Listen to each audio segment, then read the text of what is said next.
So in an earlier video this year, I said something about, we put the bigger grain tank on the 9870 because we're thinking about using both combines in corn. Well, up to this point, we've had a lot of head issues, especially off camera. Actually, I haven't really shown many head issues on camera, but anyway, so we have 2 corn heads. We have a 12 row and an 8 row. And there was actually a while where we were actually using the 8 row on the S780s. We were having so many head issues with our 12 row. But I think we have all our head issues sorted out, so we have both heads functional. And now that I'm home, we have enough people. So yeah, we're running both combines now.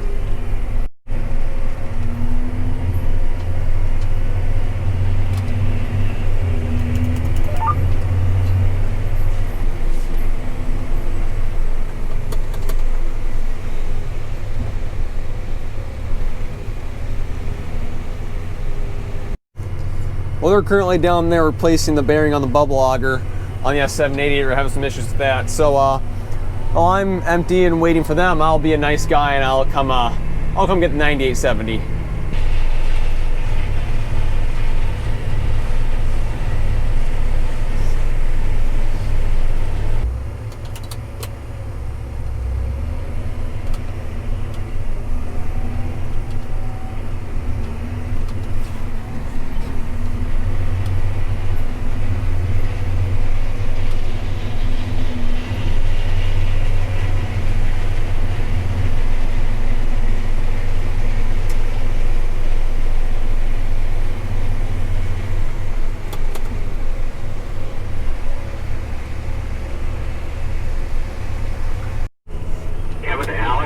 Well, now I gotta play catch up. Let's do a cross the field comparison between the 8320R and the John Deere 8RX. Honestly, 8320R is doing pretty good. I mean, obviously you can tell, I don't know how well the never mind. But as you can see, the camera stabilization is pretty good, but like the monitor's shaking, I'm shaking, everything's kind of shaking in the cab. But honestly, it's with the front suspension on these tractors, it's still pretty good.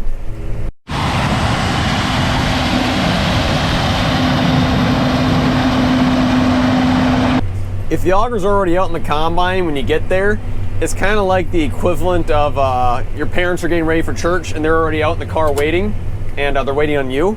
However, if you beat the auger, it's like the exact opposite, where you're getting ready for church and you're in the car waiting for your parents.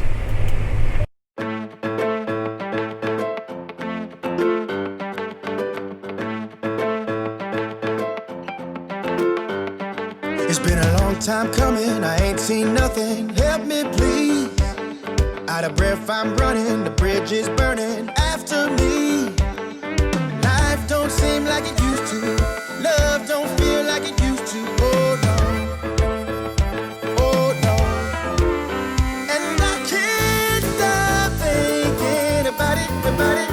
All the things that I have done wrong. It's a miracle that I'm living, and I've hit my low. I can't wait to go home. Can't wait till I go home. I can't wait to go home. Can't wait till I go home. Till I go home.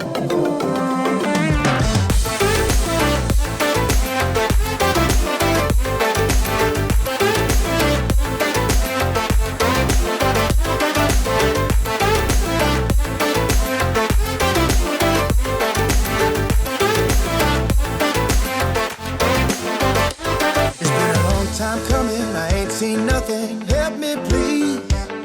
Out of breath I'm running, the bridge is burning after me. Life don't seem like it used to. Love don't feel like it used to. Oh no. Well, we switched to a new farm, but right before we switched, my mom was kind enough to bring me out some supper. So I got some kettle corn. I got three ham sandwiches and an apple.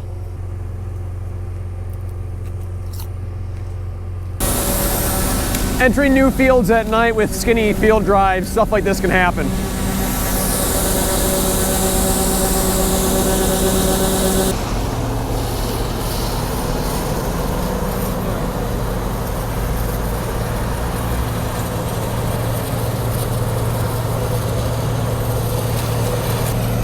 Well, that wasn't bad at all.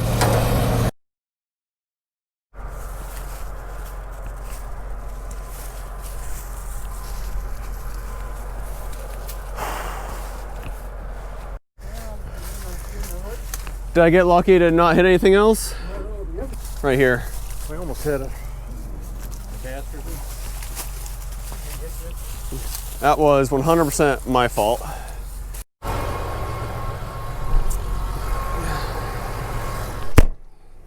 Well, if you want an example of what happens, that's it. Well, let me recap here. So, what happened was, gosh, I feel stupid. What happened was, so the truck fell in the field drive, no big deal. Hooked the chain up, pulled it out, nothing happened there. However, the trailer was still in the middle of the road, and there was 2 combines waiting for me. So I put it in reverse. I kind of kept glancing at my camera. I didn't see much. I didn't see much in the camera. In fact, I didn't see anything. Problem is, it's a low res camera to begin with, and it's full of dust, so I didn't see much. I kind of kept glancing at the camera like, okay, nothing behind me, nothing behind me. All of a sudden I stopped, and I got out, and there was a truck behind me. Luckily though, thank goodness, I literally couldn't have got any more lucky. The corner of the cart poked a hole in the hood. Corner of the cart poked a hole in the hood, missed the motor. The track hit the tow hook of the truck and pushed it backwards. So the front bumper is slightly bent and there's a hole in the hood. We might be able to patch the hood, or we might get a new hood, I don't know. But I could have hit the cab, I could have hit the engine, I could have hit the radiator, I could have hit the trailer. You do stupid things and you learn. That's what happens. Well, the truck that I hit is back, so at least it's drivable. Oh my goodness. Well, there it is. Yeah.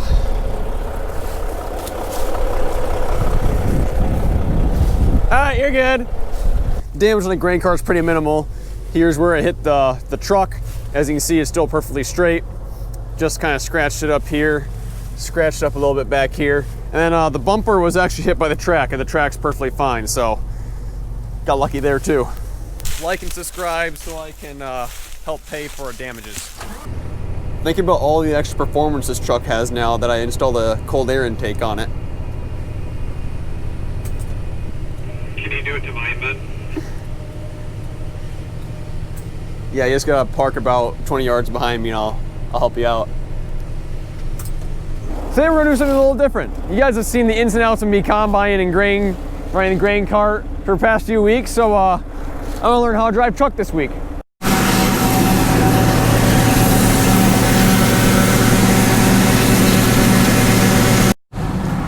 So I'm gonna drive the Green Beauty today.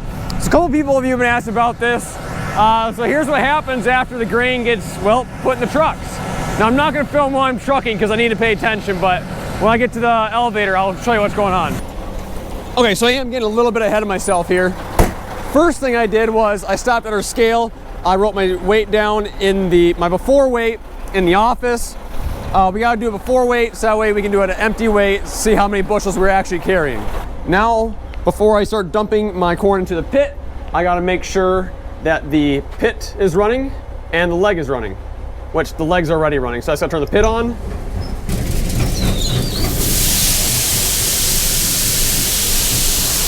Now, it's important that we get a grain sample.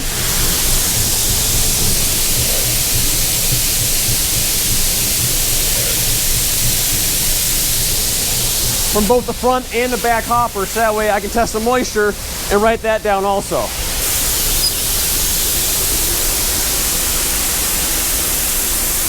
Now, lots of times we're drying our corn. However, this corn's dry enough already. We're not actually going to be drying it. We're going to be putting it in a bin with a full drying floor that has fans on it, so that way we can just turn the fans on and kind of dry it naturally.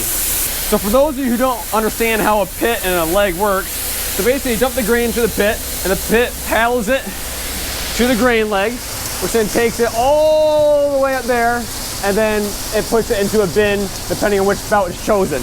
I actually don't know which bin it's going into. I just hope it's fine. And then if you're not paying attention, that happens. Now I gotta clean it up. Well, there's my empty weight. I gotta write that down. But first, I gotta check the moisture on this corn.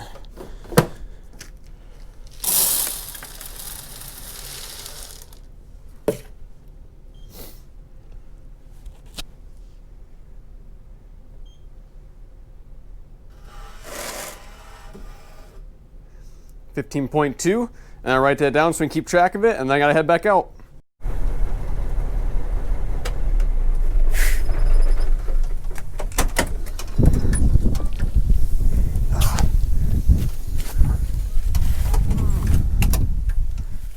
Well, now that we made it back, I gotta check a couple things. First of all, make sure these are closed. We don't want to start dumping corn on the ground.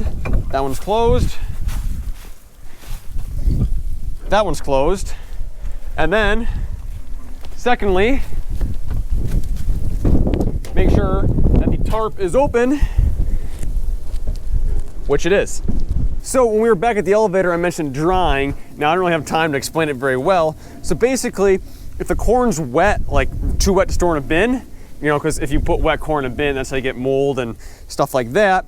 If it's too wet to put in a bin, a lot of times we put it in a corn dryer, which either uses LP or natural gas to actually dry the corn.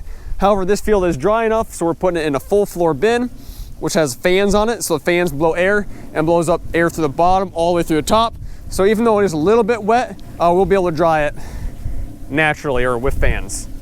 Now we have my least favorite part of trucking, which is sitting and waiting for a grain cart to show up.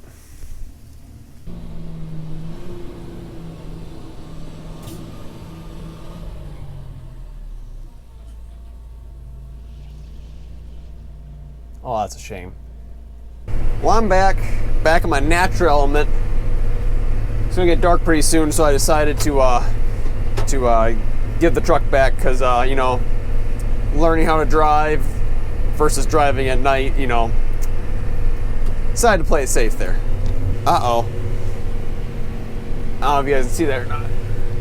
It's starting to rain! The only good part about it raining is that there's practically no corn dust anymore.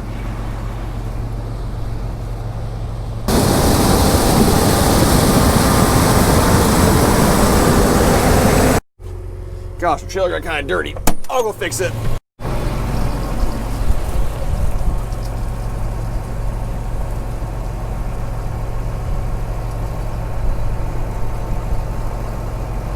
There we go, that looks better. Light game's intense tonight. I'll turn my lights on if you guys turn your lights on.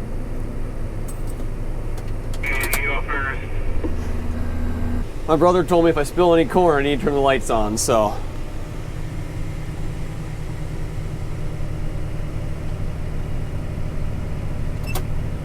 I was close, but I did not spill any.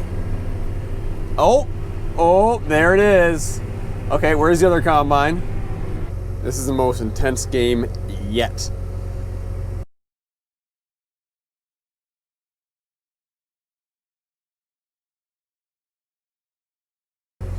Should we turn them on together? That'd be okay if I don't cheat. Count me down. You count down. Count down from 3, 3, 2, 1, and then 1 will turn them on. All right, 3, 2, 1. We're all winners tonight. Except Dad. Dad lost. And I figured out a way to get my monitors and turn down the brightness without turning the lights on. I don't know what you're listening to, but you must be absolutely jamming out to it. We decided to quit combine pretty early tonight. Actually, really early. It's like 8:50. Anyway, so I decided I'm gonna run the river for a few hours tonight before I head out. So yeah, I got the Cat 865E. Cat. It's not a Cat, it's a Challenger. Sorry. Cat Challenger A65E. Got the Case A75 Ripper. Just checking, make sure everything's good before I start going. All the points are on. All the discs look straight. Just a simple little check over, make sure nothing obvious sticks out. And yeah, it looks good. Let's go.